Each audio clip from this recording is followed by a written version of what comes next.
I want to move on and talk about some post-election Joe Rogan conversations that were had. The first one being with your boy Dave Smith, and let's just jump into it. Dave Smith, obviously one of my favorite political commentators on the scene right now. I highlight a lot of his stuff, and he had a lot of interesting stuff to say. Spent the entire time she was discussing Trump the other day, comparing him to Mussolini, Stalin, Hitler, talking about a right-wing authoritarian regime, as if he had never been president for 4 years and didn't behave like any of those things. As if the economy wasn't booming, as if people weren't making more money, as if we weren't involved in any new conflicts overseas, no new wars. I mean, I could point to a lot of things Trump did in his 4 years that I think were bad, but they were things that were similar to Obama and Bush, and you know what I mean? It wasn't different. He could point to them too. You know, when I talked to him about what it was like to actually govern for the first time ever, it's a daunting task. He was telling me about the thousands and thousands of appointments he had to make, thousands of people he had to pick. He didn't know who any of these people were. He had to trust people that he knew, and he didn't know who was telling him the truth and who was just trying to get the system moving along in the exact same direction. And he got bogged down with a lot of that shit. It took forever for them to weed it out. Which is the crazy thing about being president. It's the hardest job on the planet, and you start it without any knowledge of it. Well, and I mean, a little bit of that's on him because there were some people who he probably should have known. What I didn't like in his answer about that to you is that then he kind of pivoted to talking about how John Bolton was actually really good to have there because he's terrifying and he's crazy. Oh, this guy wants war with everyone. But the problem is that, like, that's not how it went down. John Bolton ruined the North Korea deal. It's not like it was successful and the North Koreans were so scared of John Bolton that they wanted to talk to Donald Trump. They were at the meeting. They were willing to talk to Donald Trump. And then John Bolton came in and they were like, well, these guys are psychopaths. I don't want to make a deal with them. That mustache alone. And I will say, look, man, I was rooting for Trump last night as much as anybody in this country was. Not as much as Tony Hinchcliffe. Okay, second most. Second to Tony Hinchcliffe. Tony Hinchcliffe. More Puerto Ricans voted for Trump than ever by up 26%. He was well, but wasn't it? Wasn't that just one of the? There's obviously a huge series of these things where the Democrat establishment and the corporate media, but I repeat myself, it's death by 1,000 self-inflicted wounds. Yeah. But it is almost as if it's like their whole thing relies on lies. Right. It's just all lies. And they have their eyes shut and their fingers in their ears. And they're going, no. Nope. We're just pretending reality is the thing we want it to be. That was the rationale behind this. Joy, joy, joy, joy, joy, joy. To run on vibes. They couldn't run on accomplishment vibes and scaring people about Trump. Debate. Exactly. They don't want to get slowed down by this force that is objective reality. And so all of it, whether it's Joe Biden's sharp as attack, Kamala Harris's joy, Donald Trump is Hitler. Tony Hinchcliffe was a man at an event who made some comments. So they also, I just want to show this real quick. They also lied about the abortion thing. Okay. And this is such a great kind of like breakdown of how bad these people project. Check this out. Should recognize gay marriage. No. Okay. I believe that marriage is not just a bond, but a sacred bond between a man and a woman. I have not supported same-sex marriage. I've supported civil partnerships and contractual relationships. I support marriage for lesbian and gay couples. I support it personally and as a matter of policy and law. So you're saying your opinion on That was when she started gearing up to run for gay president. marriage changed, or you changed your mind. I have to say, I think you are being very persistent, but you are playing with my words and playing with what is such an I'm just trying to clarify so I can understand. No, I don't think you are trying to clarify. I think you're trying to say that, I used to be opposed. Do you support gay marriage? No, Barack Obama nor I support redefining from a civil side what constitutes marriage. We do not support that. The president used his radio address yesterday and tomorrow in the Rose Garden to talk about a constitutional amendment to ban gay marriage. Think about this. The world's going to Hades in a handbasket. We are desperately concerned about the circumstance relating to avian flu. We don't have enough vaccines. We don't have enough police officers. And we're going to debate the next 3 weeks. We don't have enough vaccines. I'm told. This was from way back in when they were running for when he was about to run with Barack Obama, and he's already talking about vaccines back then. Gay marriage, a flag amendment, and God only knows what else. I can't believe the American people can't see through this. We already have a law, the Defense of Marriage Act, where we've all voted, not where I voted and others said, look, marriage is between Notice Biden's stutter. a man and a woman, and states must respect that. Nobody's violated that law. There's been no challenge to that law. Why do we need a constitutional amendment? Marriage is between a man and a woman. What's the game going on here? Do you support gay marriage? No, Barack Obama nor I support redefining.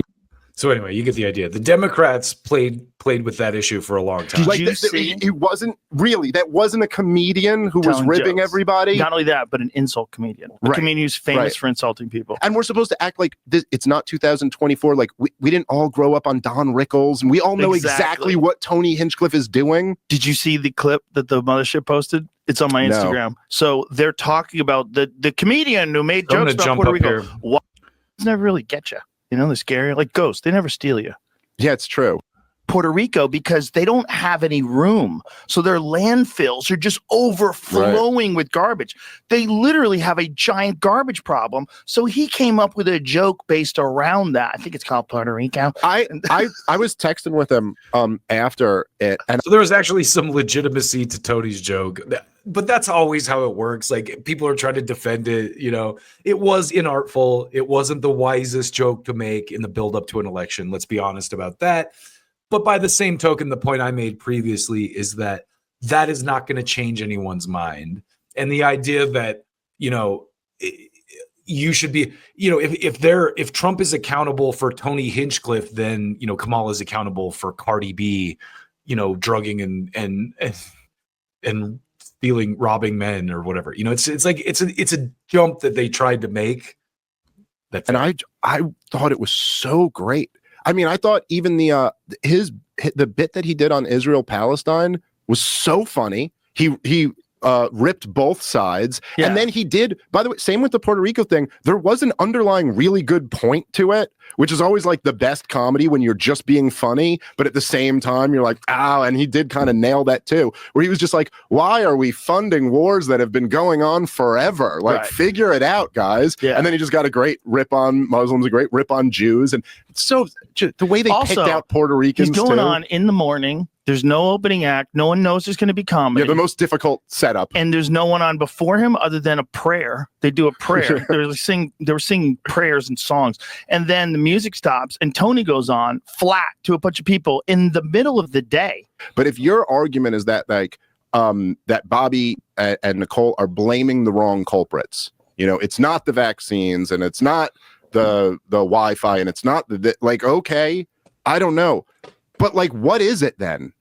And why are you not interested in this? Right. Why are they the only ones who are talking about this? You're telling me we lead the world in chronic illness, and that's not something that comes up in any presidential election ever, other than when Bobby Kennedy runs for president? And this is why I think that, the rumors that Trump is going to kick Bobby out, Robert F. Kennedy out, Jr. are kind of unfounded, because I think there's too many people that came on board because of this. And he's not going to be able to do it without some kind of an accountability. But we'll see. But they're talking about I jumped in a little bit late, but they're talking about Chris Cuomo here from CNN. The way he tried to spin it, that for long he COVID. wasn't, but he tried to say, because I mean, he really should have just thrown in the white towel. He would have done much better for himself Saying in I that was debate. wrong. If you Yeah. go, listen, I was at CNN and I kind of just took for granted that they have the best experts, and so Yes. I trusted their experts, and now I realize they were. If he had said that, that would have been very hard. Yes. I still would have been harsh on him, but it would have been a different conversation and a Yes. different dynamic. What he did was he refused to admit that. And then, and this is really what got me, is that then he started kind of like attacking my motives. Like he was like, oh yeah, no, he goes, I know that, you know, this is probably good for your podcast numbers and stuff, but blah, like as if I don't really believe what I'm saying. Well, because I'm just doing this to make money. And also, that is not good for your podcast numbers. If you remember, that would have got you pulled off the goddamn platform. It's not good for your podcast numbers. And this right here, what he's touching on, just to go back to our little piece on Sam Cedar earlier, this is why Sam Cedar is losing his audience. Because these people can't just admit they were wrong about something, right? They have to pretend like it's the voters' fault. Everyone's just a racist or a misogynist. We didn't do anything wrong. No accountability. They function. Right. That's why they're accusing you of functioning that way. They're accusing you of doing things just because you know they're going to be outrageous and get a lot of views. Which is, but you know, like, you know me, I don't do that. I don't do No, that. they're not I don't accusing do him of that, Joe. They're accusing him of that because that's what they do. You're right about that. And that's the way that they think. So they're like, why would you tell the truth about something unless there was some benefit? You know, that's why Chris Cuomo is accusing Dave of doing what he does for clicks, because that's how his brain works. That's what he does. He says things that they tell him to say for money. And he can't even fathom how someone else wouldn't do that. No, I know you One don't. I know you podcast in the don't. world, and I don't do anything based on how many views I think it's going to get. That's a fact. Yeah. And you don't like, there is nothing I say that I don't believe. I might be wrong about some stuff, but everything I say, I believe. I'm not like ever saying anything because just like, oh, this will, you know. That right there is the new reality. And that's why people like Kyle and Crystal and Sam Cedar and David Pakman and the Young Turks are losing their audience, because you can, and why people like Jimmy and Do Dissidents are thriving, because they're honest. They might, you know, I might not agree with everything Russ and Keaton say all the time, but I know that they're going to give me, you know, their true take on something. And I know that they're going to be honest if new evidence arises that might, you know, discredit their take a little bit. They're going to change their mind based on the new evidence. And that's all you can ask for. And that's what all the people in the new media ecosystem do. The successful ones anyway. You look at like Jimmy and, you know, anyway, let's listen to a little more of this. Oh, like bring in bigger numbers or something like that. They think that way. That's why he's accusing you. Exactly. Yeah. Because like that's a motivation for people that are in that industry. If you're in the fucking industry of being a mouthpiece for network news, like there's a very narrow window of behavior that you have to operate under. You have to stay inside these lines, and if you're on Fox or if you're on NBC or whatever it is, MSNBC, anyone, you have a narrative. They have a narrative in the office. There's a culture. There's 100%. A way people think about that. And this is your job. So you're going to do the things that you think are going to get you more ratings. You're going to not only that, but another reason these people are so upset about the Trump thing is it's powerful. When you're the person that controls the narrative, when you're the people or when you set the parameters of the debate, that's powerful. And when you lose that power, you're going to be pretty upset about it, as we can see. To get people more outraged. That's how you're thinking. It's the wrong way to think when you're on the internet. And they also have there's a real incentive to never consider, like what I said about them being in the baby murder business, because that's that's pretty rough to think of yourself as that. Right. I just mean it was much more typical to get married at 19 and be married for 60 years or whatever. It's much easier to have rules about abortion in that society. Yeah. You know, whereas like if you're in like a hookup culture world where most people are not, people are getting married at like 35 if they get married at all, and they're spending from like 17 to 35, being with many different partners, using apps. Yeah. You're just going to come in. Here's the thing. I disagree with like this whole moral thing about like, oh, women shouldn't be sexually promiscuous. Fuck off. Guys can be sexually promiscuous. We just don't have the same degree of consequences that a woman does. We can't ever be strapped with like having to carry a baby to term. So I think that, you know, if you listen to the way that JD and Trump have been talking, it sounds like they're in the business of maybe doing more to encourage people to have families, like making the cost of living better, making it easier to afford to have a child, because the abortion rate isn't high because women just love to kill babies. I don't even know if it's high to begin with. I'm sure it's probably not that high to begin with. But the people who get abortions, largely it's because they can't afford to take care of a child. What are they going to do? You know, it's not about, you know, this whole, and the people that get so cutesy about killing babies don't care about other forms of life. They get cutesy and emotional about, oh, baby. But, you know, an innocent guy who was accused of a crime just got executed. Oh, whatever, you know. Not consistent. Just write a law on top of that. It's just a very difficult situation. But, you know, to your initial point, it's like the Dems were running on that because that was really the only political winner that they had. That was the only issue that people actually really cared about, and they were on the Democrat side about it. And that's why they had to run on that. That's why Kamala Harris, which was one of the craziest things of this whole campaign, one of the most amazing things, is that they actually tried to just run on nothing. One of my favorites was that Tim Walz tried to claim that his wife got pregnant through in vitro fertilization, and she said that's not true. So he lied about that. What a weird guy he was. His wife had to come out and say he was lying. Yeah. Well, so something, okay. That guy lied about everything. And listen, it's not like Trump tells the truth about everything, but also your accusations that he's such a liar kind of fall flat when you're just as bad. What happened is, right, so Obama, who was obviously a very, very smart guy and, you know, incredibly talented politician, at least while he was running for president, he was. I think he's lost a step. But so Obama still was a bit of a narcissist. He's lost a step because none of the shit, just like this, I guess the running theme here is once you have been proven a fraud, people should not trust you anymore. David Pakman, Obama. And he wanted to pick Joe Biden as his VP. He didn't want someone who was going to outshine him. And so he picked Joe Biden, who, you know, if you were, even before he went senile, was never particularly bright. So he picked Joe Biden as his VP. And then Joe Biden, well, he wanted some diversity points, and he also wanted someone to not outshine him because now he was becoming senile and he was never that bright to begin with. So he picks Kamala Harris to be his VP, and then Kamala Harris needs to pick someone who won't outshine her. You know what I mean? So it's like the idiocracy just like spun out of control. So you know what that is? Steve Jobs had this whole thing about hiring, and he calls it like A players, B players, C players. So he's like, I only hire A players because A players are people who are intelligent and well socialized, but who won't be threatened by other people who are more intelligent than them. They'll work together well. They're not petty and egotistical. But what happens is a lot of times you'll get B players in the mix, or an A player will hire a B player just because they want someone that's not going to be, like he's saying, not outshine them.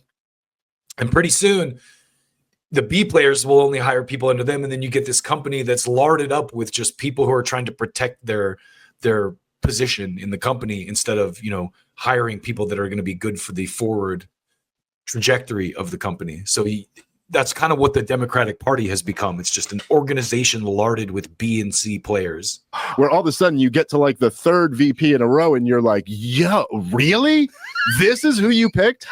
Like, he's a knucklehead. You know what's crazy is that this was in many ways, this presidential election was the contrast, so wild. The contrast between Walz and Vance is interesting too, because Vance is better than Trump. Like, and that says a lot about Trump's decision making. Is it's like he chose someone that's like more articulate than him, thinner, fitter than him, younger, smarter. And you know, that's like he's picking like an heir to the MAGA throne, so to speak. Whereas, I mean, why did Kamala? It's clearly, you know, the Democrats are listening to campaign people and, you know, stats people. And they're like, well, we need to get the white guy vote. So you got to pick an old white guy, you know? So the entire young generation they've all turned that off. None of them are getting their news from CNN anymore. No. And look, man, that's, I think, the most beautiful part of this election. Yes. Yeah, mainstream media is dead. Yeah, that was a wrap, son. And certainly not comparable anymore. And if you look at the numbers, like what are the numbers that CNN has for a regular show compared to like the numbers of the Trump podcast? I don't think they have a show that regularly cracks. Forget the numbers. Let's take a quick sidebar here.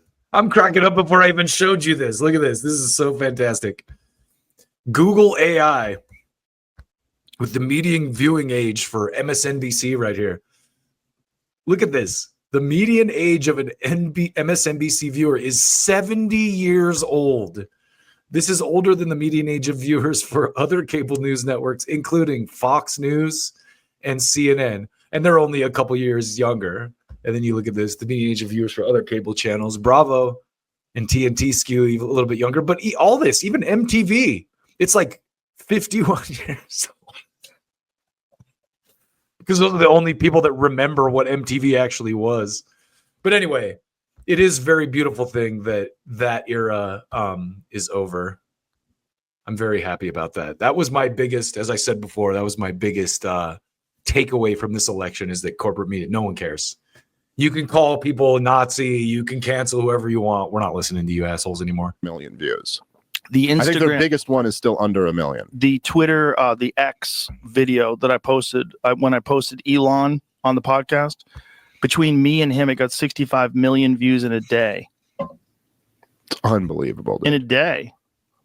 Yeah. And that's not counting YouTube, which is like another, I don't know how many million he got on YouTube. And that's not counting Spotify. Yeah. We don't even know those numbers yet because it was just 2 days ago. Right. 65 between his account and my account, 65 million views. And you know, there was the X is the #1 news source on Earth. Yeah. On Earth. It's the most trusted because it's the only one that's not fucked with.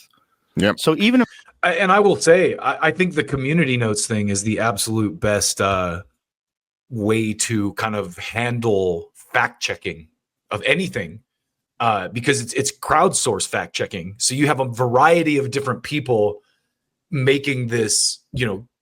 So it's not just 1 or 2 people, which is what these guys used to be able to do, is say like, oh, well, Washington Post and CNN said this, so that's the truth. And anyone who says anything else is lying. No, not anymore. It doesn't work that way anymore.